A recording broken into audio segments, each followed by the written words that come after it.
Gonzo 247. That's all capitals, Gonzo, immediately followed by 247, and I'm a full-time artist.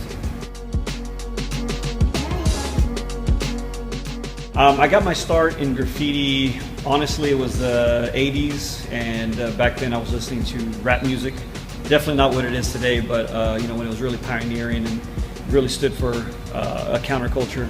And so back then, before you could download music, you had to actually go out and buy cassette tapes and albums. And the cool thing is that when you would get home, you'd open them up and you'd see all this really cool extra stuff that you would get with your purchase. And little by little, by buying these different albums, I started to see all this artwork inside the albums and cassette tapes, and eventually I made that connection between the artwork I was looking at and the four elements of hip hop, and kind of it just all came together for me that way. I think everyone has their own reasons to get into it. When I was younger, really a lot of it was the rebelliousness of the art. Being able to go out in the middle of the night and make a statement of who you are, that you exist, that you're out there. This is my name, and I'm writing it everywhere.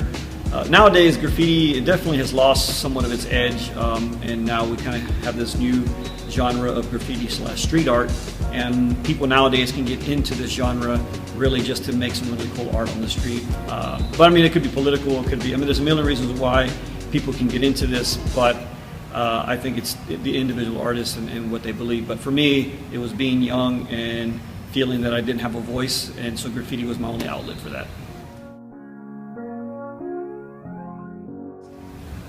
That's a good question. I think it's just the drive and the direction you want to go in with your art. People can continue to be a legal graffiti artist, but for me personally, I have goals of where I want to go, and part of that is crossing that line of the illegality of the art form, and take on legitimate work that helps me to pay my rent and exist as a person and provide me with the things that I want to accomplish in life. In general, I say stay positive and keep it positive. You know what I'm saying? I think that this scene is still in its infancy here in Houston, even though it's been around for 15, 20 years. We still have a lot to grow, and I think the community should definitely, the graffiti art community should try to work more together versus against each other. Thank you, Gonzo, for your time. No worries, brother.